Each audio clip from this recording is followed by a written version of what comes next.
Hello and welcome to Odds on Premier League Match Day 19, last match day of 2025. Tom Rennie, you nail your 𝐿𝐴CCA. Once again, you are having a wonderful Christmas time and we have a great game. Arsenal, Aston Villa, Unai Emery to ruin Arsenal hopes of finishing the year on top. Tom, could be? Maybe. I think all the conversations we've been having recently about, are Aston Villa in the title race? Can Aston Villa win the title and all of that? We're going to find out on Tuesday this week. If Aston Villa can beat Arsenal, then, for a second time in a month, I think they can win the league. So it's going to be interesting. They are having also this luck that you need to stay on top. They had it again at Stamford Bridge, controversial decisions apart from the referees, but also been really on spot when you are attacking as they did at Stamford Bridge. Well, guys, last video in 2025. Thanks, everyone, for following us 1 year more. We will be here, of course, in 2026. So now let's analyze what we have ahead in the Premier League. Don't forget to press the like to subscribe. And now let's go on with the show.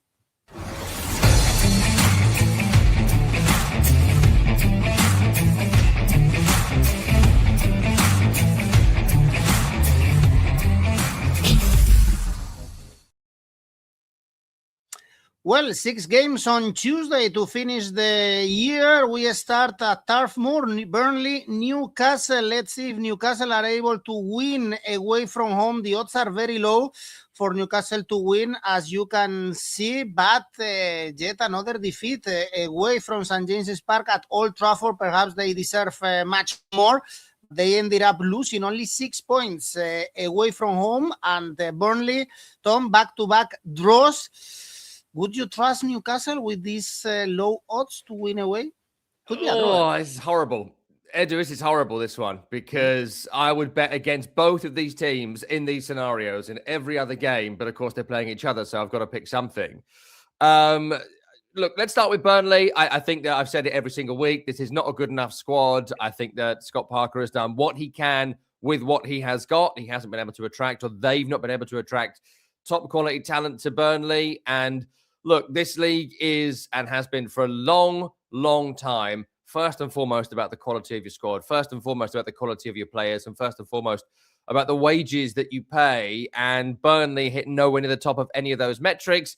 They're a nice little team. They play football that is quite nice to watch. I like Florentino and 𝗀𝗀𝐿 and 1 or 2 other players, nice little players.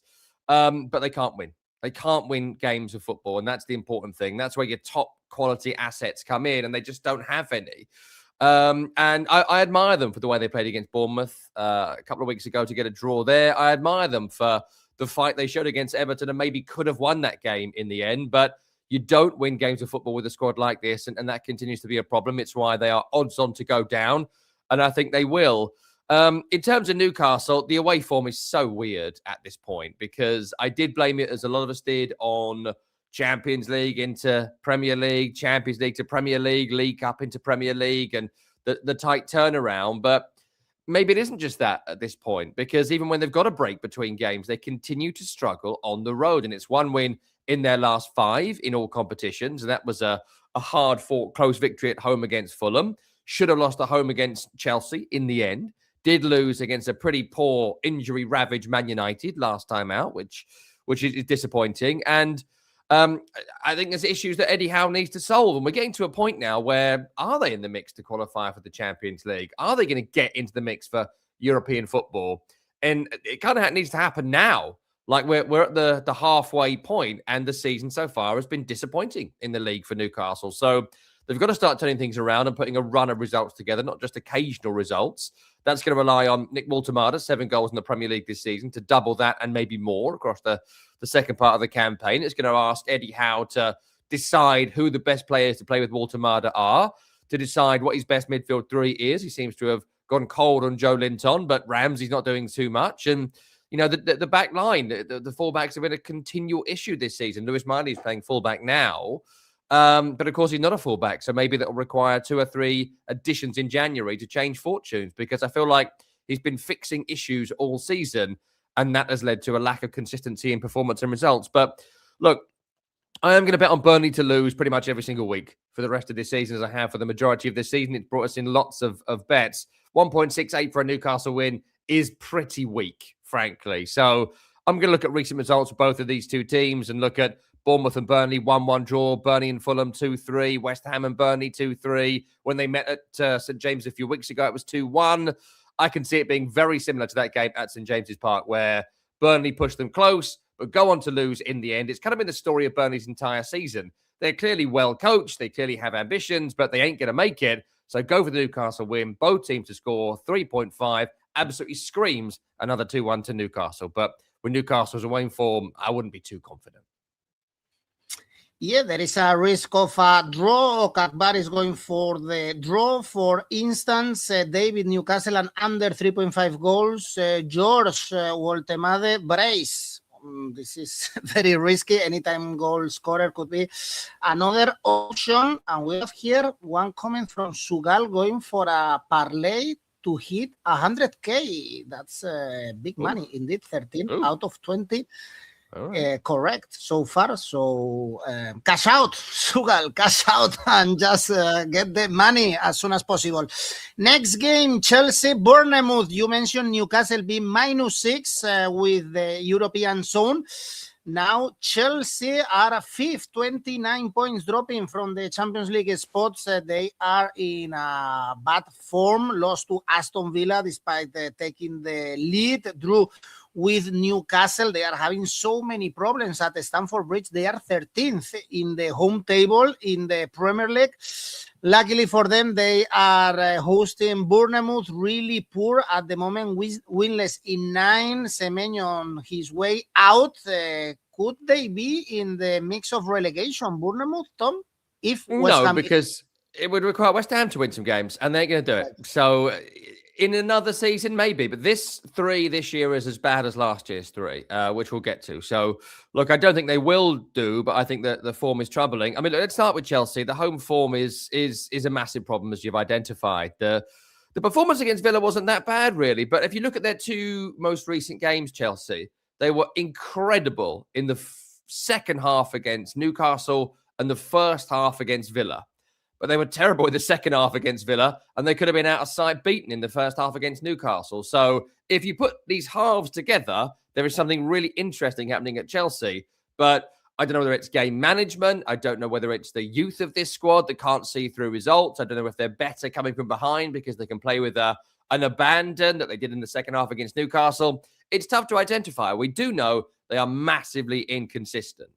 And that's something Enzo Maresca, again, has got to address. There are so few teams, bar Aston Villa, that have put on a run of results this season. Fulham are doing it now, but there's not really been many 5, 6, 7s, as we have seen from a few top teams in recent years, which is really, really interesting. And I expect that to change second half of the season for those that go on to actually succeed. But I think defensively, the issues are going to continue until they have a real top-quality John Terry-like centre-half. Fofana, injured a lot, can't play 2 games in a week, not convinced he's very good in a 2. Chalobah's a very good backup player, but shouldn't be starting every single game. Malo Gusto is a good backup player, shouldn't be starting every single game. Reece James going into midfield helped them at times, and he, of course, tucks in. But the midfield currently of Enzo Fernandez, Moise Caicedo, and Cole Palmer. Is it working as a 3? I don't know. I don't know. Cole Palmer at 10. But he's playing there because there's a lack of faith in 𝗛𝗏, and João Pedro's gone further forward. I think Enzo Maresca is still trying to find his strongest team, his best team, his preferred team. And if he does find it, it's almost by accident. And by the next game, he's changed it because there are so many players at Chelsea. And the wingers continue to disappoint. We're getting nothing from 𝐿𝐵𝐴𝐵 of note consistently. We're getting nothing from Neto. I think it's the best winger of note. Same for Gittins. He's in last week, then he'll be gone again this week. I think Enzo Maresca, if he asks for my advice, I'm sure he'd love it, should find a team, find his best team, and keep playing that team and play them into some sort of consistent form. At the moment, he's not doing that. In terms of Bournemouth, look, again, in another season, as we alluded to, this would be a massively concerning run. 9 matches winless is massive. I think losing Tyler Adams to injury is significant. I think that he makes Scott alongside him a better player. I don't know if Cook and Scott together have the required Premier League quality consistently. I think we spoke at the start of the season to lose to 𝗵𝗵 and to lose to 𝗍𝗏𝗀 and 𝗍𝗏 and all these guys, 𝗍𝐸𝐴. To replace them was always going to be difficult. To replace them en masse at the same time was going to be difficult. And we have seen that these guys they brought in are good, but not as good as the players they have replaced as yet. And that's meant lots of goal concessions. 4 against Brentford is very poor. 4 against Man United is very poor. Other games they've hung in and not conceded many. But against Everton, for example, in that loss there, they always seemed like they were going to lose it or it was going to go to a 0-0. West Ham, when they drew 2-2 there, are awful, West Ham. They could have won that by more goals if Nuno didn't bottle it in the second half. So, loads of issues there defensively. Then offensively too. Beyond the Man United game, not many goals in the last month or so. And if they do score, it's often through 𝐸𝐵𝐻, and we're expecting him to be gone from the club in January because big clubs are calling, and unfortunately, capitalism means you have to sell those players. So to lose 𝐸𝐵𝐻 after this game, he gave him a goodbye goal, maybe against Brentford, maybe another one here. But yeah, look, I'd be concerned about the current run of form. And on this run of form, you can't bet on them. So take the Chelsea win at 1.63. Not amazing. I think both teams have leaky defenses. Look at the recent run for Chelsea. It's only 1 clean sheet in their last 5 in all competitions. For Bournemouth, it's the same story. So both teams to score is a pretty safe bet here. Chelsea win and both teams to score brings you in at 2.88. Then look at 2 goal scorers. For Chelsea, João Pedro anytime. It's a couple of goals in a row for him, so look at that. And for Bournemouth, obviously look at 𝐸𝐵𝐻 anytime, which may well be his last goal for the club. It's 21 Premier League goal involvements in 2025, most by a Bournemouth player in a calendar year ever. And he gave 1 parting gift, maybe another here. He was born in Chelsea, by the way, 𝐸𝐵𝐻. Oh, yeah. So he knows the area, so he can score. Let's see also if João Pedro finds the net. There is an issue, I think, with the number 9 for Chelsea this season. Chelsea double chance and both teams to score. For the stat, double chance should pay very, very little. Chelsea plus Palmer. Shot on target. Mom Spaghetti, Bournemouth are letting in 4 goals on average. That's a charity football club. Well, they have a 9 points margin with the relegation. Our smart bet tool is predicting under 3.5 goals for this game. We can check it out now. There you go. 1.66 for under 3.5 goals. Full-time result. Chelsea, similar odds, both teams to score. No. So according to our AI, should be 1-0, 2-0, something similar for Chelsea. Next one, Nottingham Forest, Everton. I guess here we should go for the under.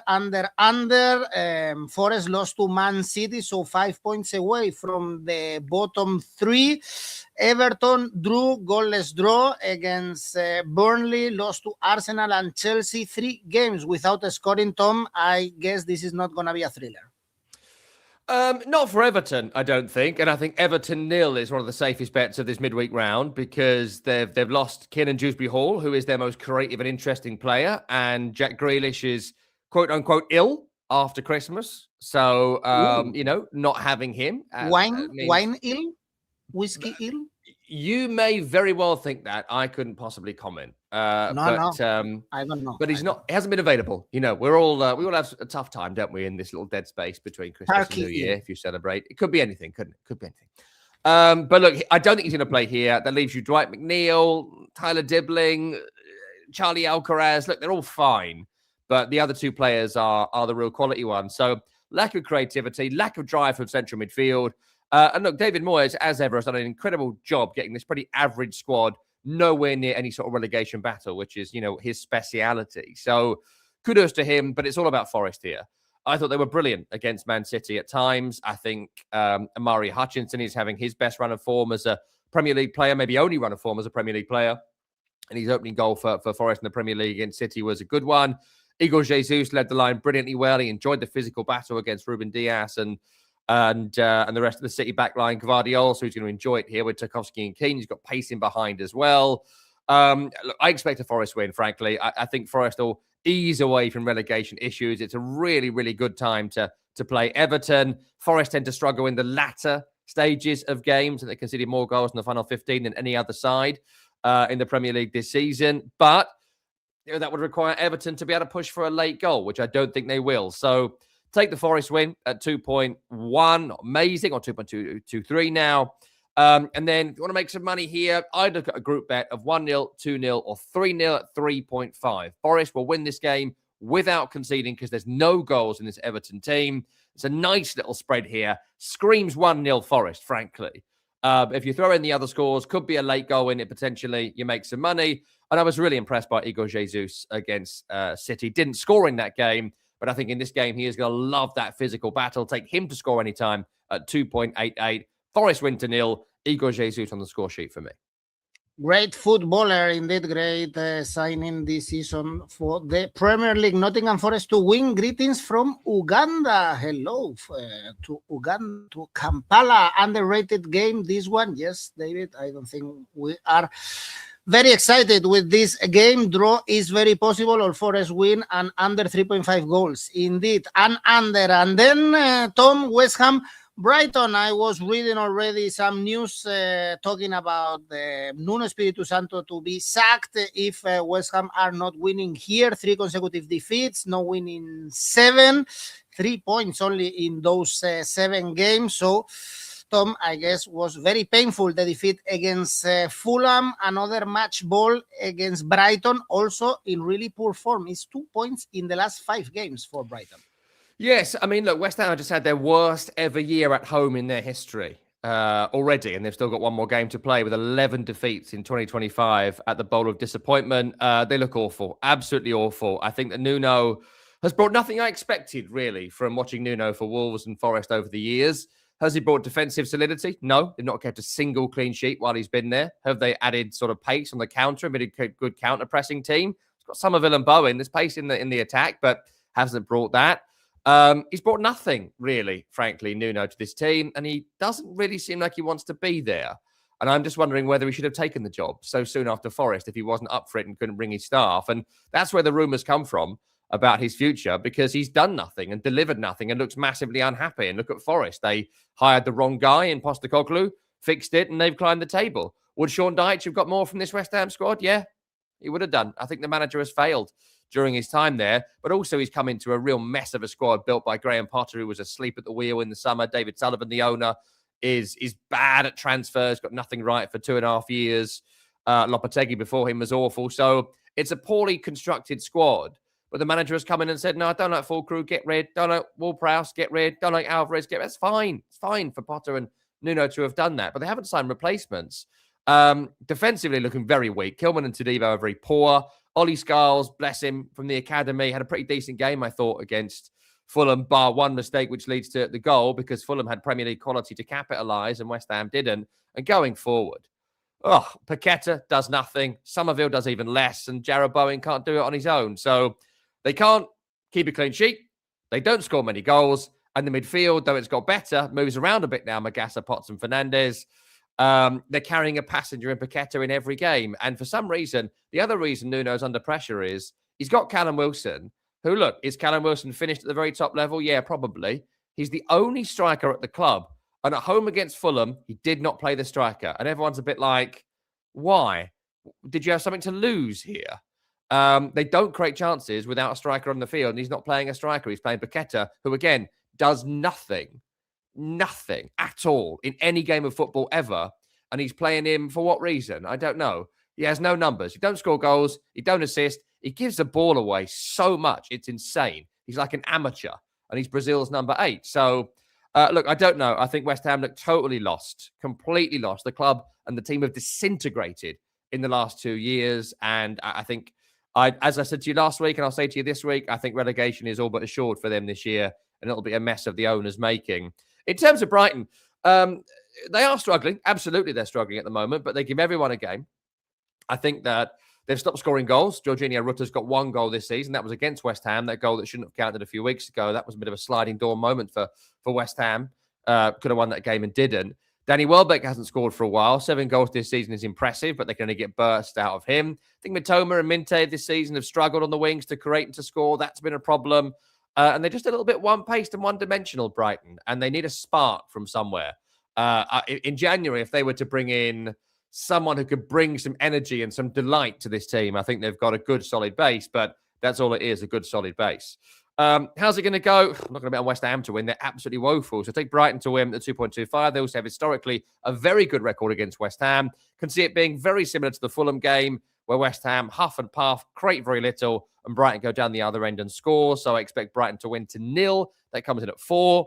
Brighton win 1-0, 2-0, or 3-0 is 4.5. All very good odds for very likely score lines. Don't discount the draw, but that's only if Brighton can't score.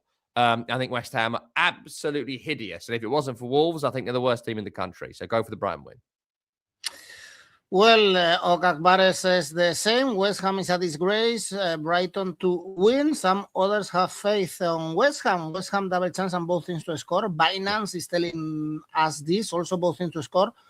For George, Desta, Welbeck, anytime goal scorer, and Brighton to win. And the last 2 games, smart bet, by the way, Brighton to win. The AI also going for the odds for the away team, 2.25 Brighton to win. And the last 2 games of the year, Arsenal, Aston Villa. What a game.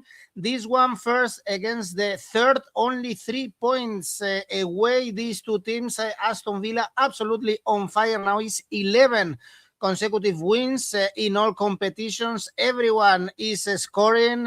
You add Watkins in the second half. He scored a brace to come back. Dibu Martinez also doing great saves, having this bit of luck that you need, of course, to get all these results. And now Unai Emery back at the Emirates against Arsenal. Some doubts, I guess, Tom, again with Arsenal. Yes, they beat Brighton, but in the last games they are not clicking, winning, but suffering, with always the same doubts about Gyökeres. And this season they couldn't beat City, Liverpool, or Chelsea. I don't know if we should put Aston Villa at this level, but it's another tough rival, of course, in this Premier League. Yeah, and I think the odds here for Villa to win are staggering. That is absolutely staggering to see Villa at 7.25, considering the run they are on. 11 wins in all competitions. They've just beaten Chelsea. They've just beaten Man United. They've beaten Arsenal in recent weeks, and they're coming in at 7.25. I am putting £10 of my money on that right now, let me tell you, because those odds will not change.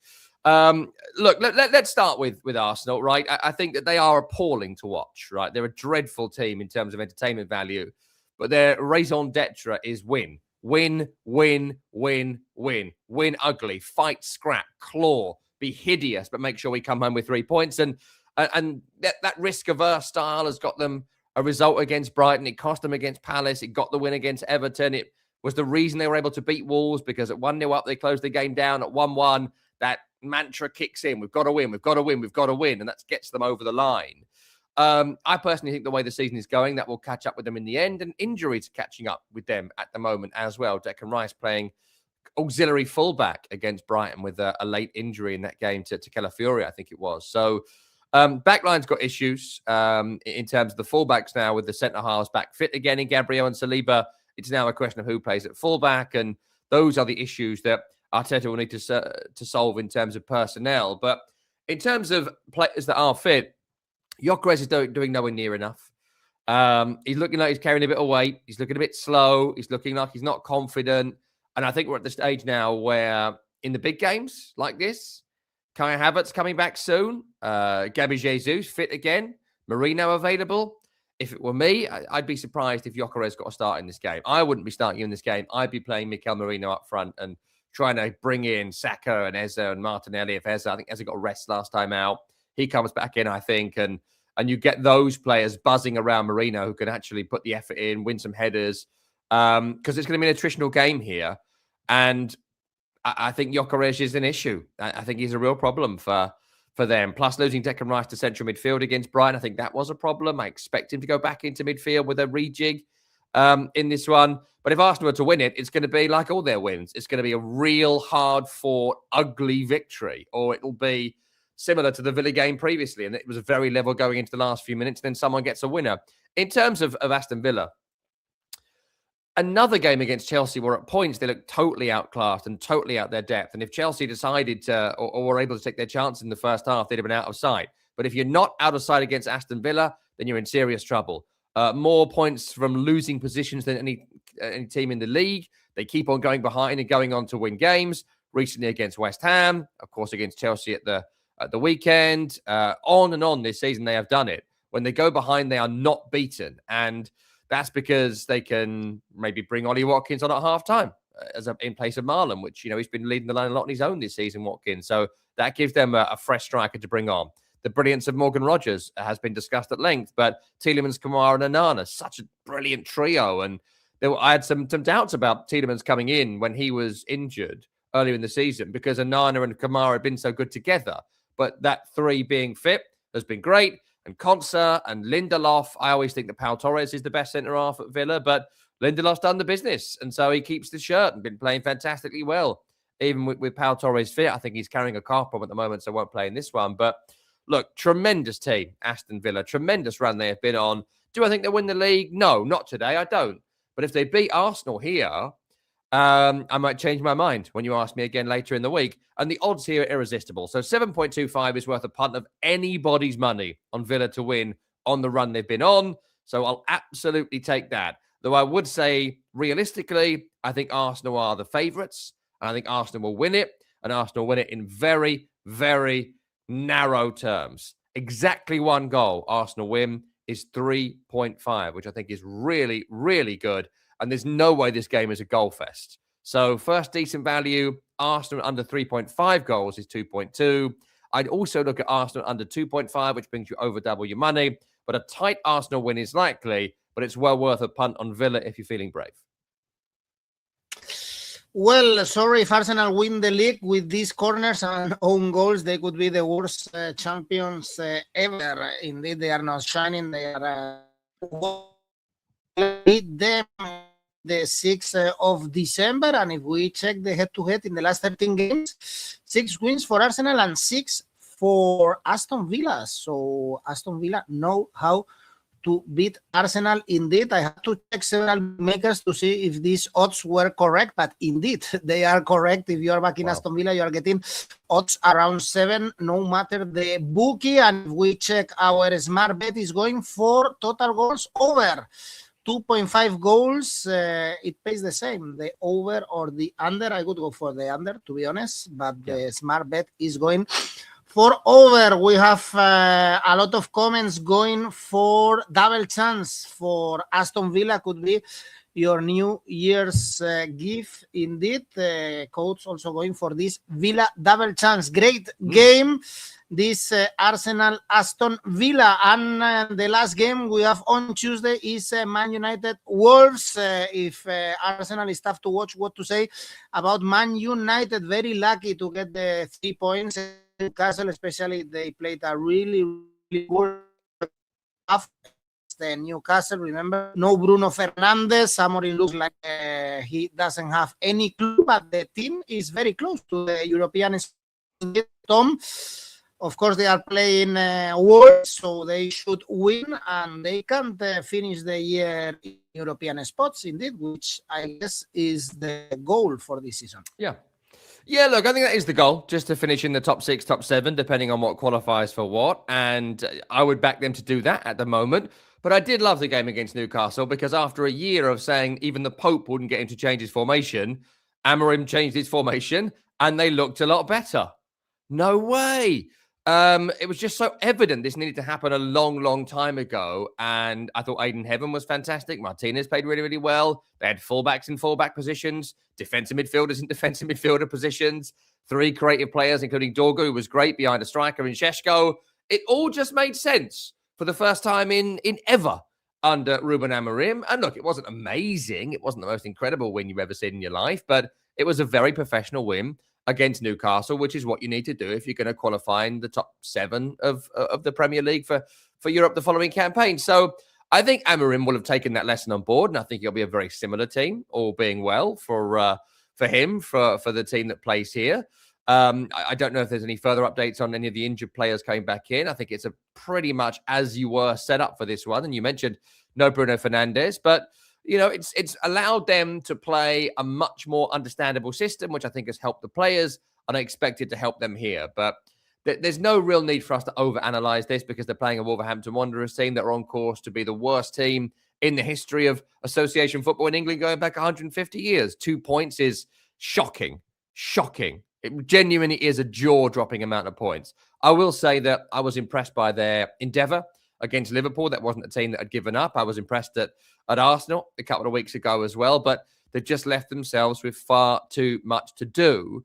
It's 12 matches losing in a row. It's the third longest streak in Premier League history. It's not a Premier League quality squad. It's a horrible place to go to a team that beat them for 4 a few weeks ago. The manager isn't getting anything from a really poor group of players. What can I say? I'm not going to give you anything on Wolverhampton Wanderers here because why would I? Maybe a goal. Only reason being they scored 1 at Liverpool, 1 at Arsenal, 1 against Man United. They have proven they can score. The trouble is they concede far too many. So United win at 1.39. Fine. Probably not worth your time. I mentioned the goals at Anfield and at Emirates Stadium. United winning both teams to score brings it to a quite nice 2.88. Little group bet here I quite like. 2-1, 3-1, or 4-1 to Man United. 4-1 being the score between these two teams 3 or 4 weeks ago, whenever that was. That comes in at 4. And obviously, when you've got a player against their former team, you have to bet on them to score. 𝐿𝐭𝐤𝐿 anytime is 2.2. So I think it'll be a fun one, this, but it'll be a Man United win.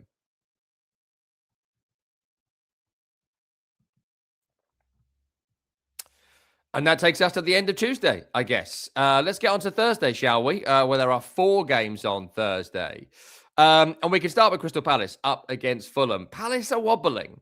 Palace are wobbling at the moment. And I don't know how much that's to do with Oliver Glasner and the fact that we don't know about his future. Well, look, we do know about his future. He's not going to be Crystal Palace manager next season. I think that's a guarantee. We're about to see, sadly, this team get broken up and picked off for parts, which is always what happens when a lower team has any sort of success. They go on to sell their best players. And we expect 𝐜𝐴 to leave. I'm expecting Adam Wharton to leave. And maybe that's come into the conversation now with Crystal Palace. Maybe that's affected their form. I don't know. But I do think their performance against Tottenham was very flat.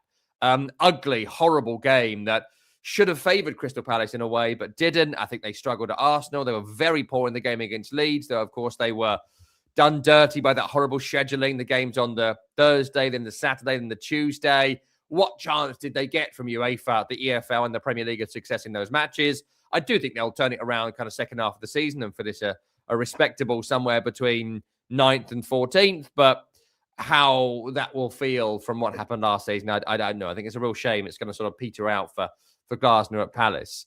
And I think that the injuries and lack of availability of people like 𝐿𝐴𝐧𝐧𝐸 at points this season, the lack of goals recently from Jean-Philippe Mateta, the fact that Wharton is playing alongside Will Hughes, one of the back three seems to continually be out. You know, it's just niggles and niggles and niggles and niggles all the way through. And that's been an ongoing issue with Palace for recent weeks.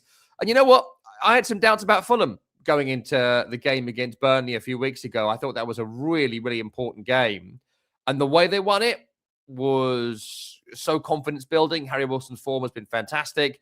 To again go on to beat Forest and West Ham, I think that ends any conversation about Fulham in a relegation battle this season, to move away from those two quote-unquote rivals and into the top half as things stand. 𝐿𝐭𝐤𝐿 has been great replacing 𝗵𝗵𝗏. I think 𝗵𝗏𝗏's had an up and down season, so 𝐿𝐭𝐿𝐿 coming in, I think, has almost improved them in a way. Would he have got in if 𝗵𝗏𝗏 didn't go after AFCON? Probably not. But I think him coming in, he looked really good. I think going back to that more solid base is why they've been able to grind out results against West Ham and Forest, which they could only do because moving 𝗀𝗏𝗏 further back weeks previously had given them the creativity to go on to win a game like at Burnley. Marco Silva has made the right choices for the right players at the right time, and he's getting dividends for that right now. And Raul Jimenez scoring the winning goal against West Ham, winning goal against Forest, it's certainly something I would look at here. So on recent form, I think you have to look at a Fulham victory with these odds at 3.65. So I would take that. And then look at Raul Jimenez. Anytime goal scorer, double your money. Scored the winning goal in the last 2, as I've mentioned. First goal for him is 6.5. That would have come up in both of the last games. So why not go for that again? I think you got to back the form teams. And right now, Fulham are a form team and Crystal Palace are not. So that's where I land. The other earlier game on Thursday comes from Anfield. And that's Liverpool against Leeds United, which is a really, really intriguing matchup, considering a couple of weeks ago, Leeds got that 3-3 draw. There was that period where we thought Daniel Farke might be getting the sack, and since then they've gone on to draw 3 and win 2. But look, let's start with Liverpool. They have won 4 in a row in all competitions, 5 in a row unbeaten, including that game against Leeds, and the manager has been fixing the problems. Arne Slot is a top coach. He's got incredibly good footballers, and he's gone on to fix the issues they were having. They've stopped conceding so many goals. They are still conceding, one against Wolves and one against Tottenham, but they aren't conceding double goals in games, 2s and 3s, which was happening. I think that 𝐿𝐿 has returned to something like his old self after that really public call out when Slot said he was, on the scene of the crime too often when the opposition score. So I think that's been good for them. I think getting Frimpong back has given them some balance and some offensive threat. 𝗵𝗵𝐿𝐼 𝐿𝐼 getting some minutes. I think he was a bit of a wild card player that's not seen much football, but he's looked like he's carrying the energy of the European Championship win for Italy in his legs at the moment. Curtis Jones coming back in has made a massive difference. And the fact 𝗍𝐿𝐼 is injured means 𝗍𝐿𝐼 is the forward, as he was in the opening weeks of the season. And I think that suits him. And they've looked really, really good. In terms of Leeds, they might be the best team in the country right now. And that is down to the manager going back to the 3-5-2 formation, which has served them so well. And also down to the form of Dominic Calvert-Lewin. Scoring in these last 6, 7 and 6, fantastic goals in the sense that Carlo Ancelotti once said of Calvert-Lewin, get him between the 2 posts, 8 yards out. If we get him the ball, he will score. And for some reason, since Ancelotti left Everton, we haven't seen that from Dominic Calvert-Lewin. We are now seeing it. He's a striker of tremendous instinct, and he's been used as a kind of get the play moving battering ram. That is not what Dominic Calvert-Lewin is. I mean, I guess it is, but his key attribute is getting on the end of things, and he's doing that now for Leeds, and his goals have got them 7 points clear of the relegation zone, and I would say safety already, considering, again, just how appalling West Ham are.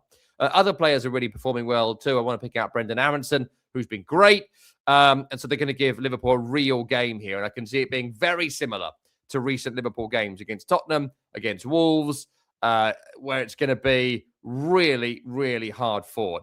I would still go for the Liverpool win at 1.58. I do not discount that. The draw at 4.53 also looks really interesting. I wouldn't discount Leeds scoring at least one and Liverpool struggling to get that second.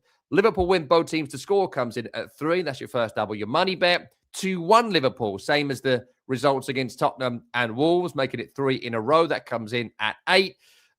2-1, 3-1 or 4-1 together comes in at 4.33. Again, I think both teams to score and Liverpool win is the most likely. If you're going to go for Leeds, you've got to look at Calvert-Lewin. Still 4.33 anytime goal scorer. Again, 7 in 6, scoring in 6 in a row.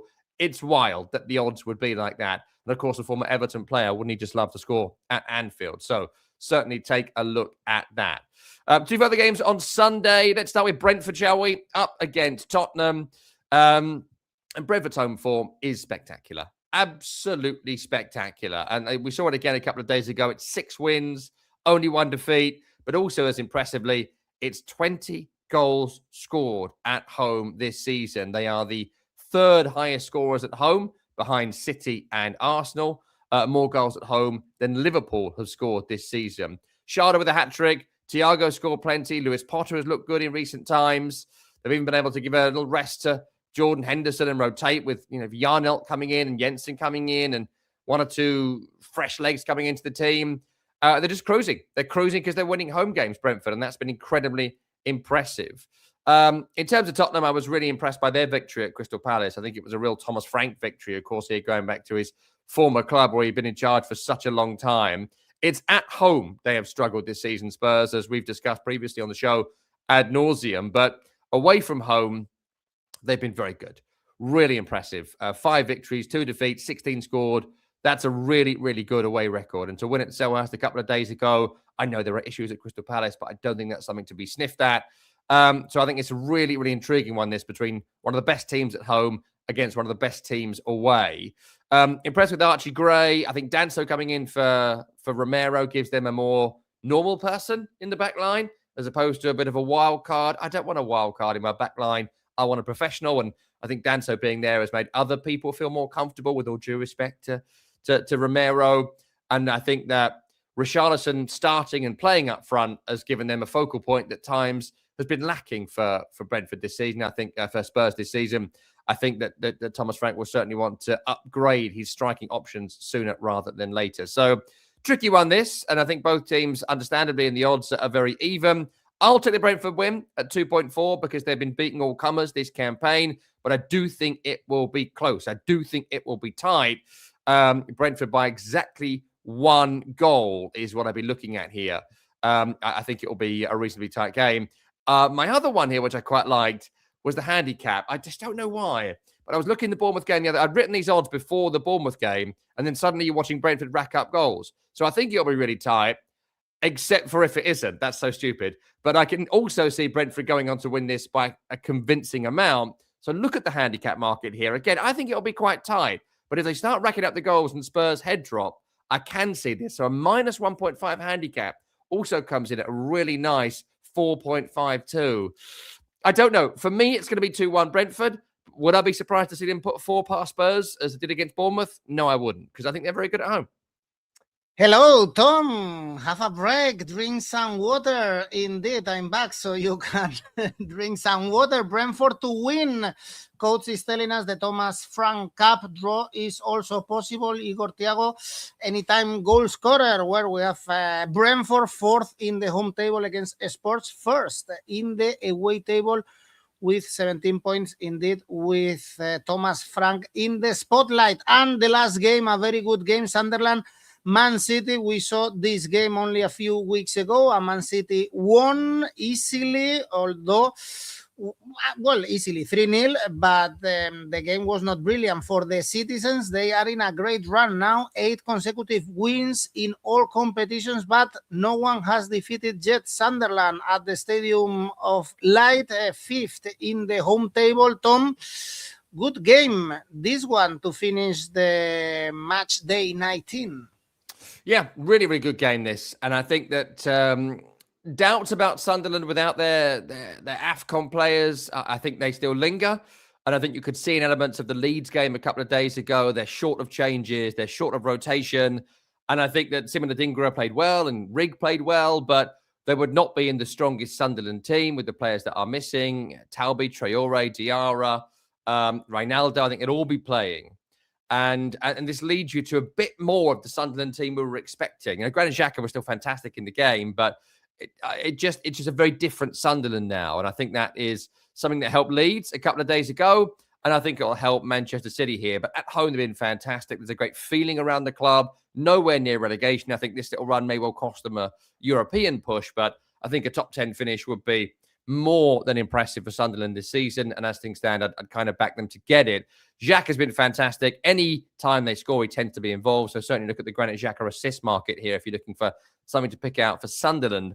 In terms of Manchester City, I think it was a really, really impressive performance at Nottingham Forest a couple of days ago. I think Forest played very, very well. And I think to come on and win that game was impressive. It was the kind of thing, are we allowed to say this in December? Champions do. Because was it incredible? No, it wasn't. There were issues with the performance. I think Phil Foden struggled, Bernardo Silva struggled. Haaland barely touched the ball. I think he had 1 shot in the game. But because they have an embarrassment of riches, they were able to ask one of their stars to come to the fore, and it was Ryan Cherky, who scored the winning goal, was also heavily involved in the Reinders first. I think he has really stepped up in recent weeks, Ryan Cherky, and is becoming more and more an important cog in the strongest team they have. And Nico Gonzalez, again, was phenomenal in this game. And I think, if we're looking down the line here, Nico Gonzalez is becoming one of the most crucial players in the league for anybody. But in late January, early February, when they want to try and give him a rest, they can bring Rodri back in. And because Nico Gonzalez has been so good, they're allowing Rodri to really, really slowly come back into play for City. And if you've got Nico and you've got Rodri, is there better than that? I don't know. And they're not going to play together, I don't think. But if they do, they can play half each even and be the best player on the field each. So, look, really impressed with City in recent weeks, grinding out results. Again, not as impressive as maybe the score lines against West Ham and Palace suggested in terms of performance, but winning and conceding very few goals and getting up to top of the table as they do whenever they win if they play before Arsenal. And they're not at their best with quality players to bring in and a Man City budget in January. That's trouble for everyone. So look at the City win at 1.49. I do fancy Sunderland to score because they've scored in every home game this season. But Man City going to win. I think it'll be almost identical to the Forest game a couple of days ago. City win. Both teams to score is 3. In terms of individuals, it's Haaland and it's 𝗀𝗀𝐿. And Reinders in good goal-scoring form as well. So pick any of those for any time and you'll make some money. Well, what happened to Marmoush? Indeed, he is he's disappeared in the last months. Team Media going for Asian handicap -1 for Man City since Sunderland have a lot of absentees, lots of goals for this game. Someone else is predicting 𝐿𝐵𝐻𝐻 and both teams to score. If we check our smart bet tool, apart from the corner market, which is the first tip, we have, wow, double chance, 1x. I couldn't go against Man City at this moment in time, indeed. And both teams to score, yes, this seems much more likely. Well, Tom, this is it for our match day 19. Remember, guys, of course, that we have the chance to bet and to post your tips in our website, in the Oddspedia website.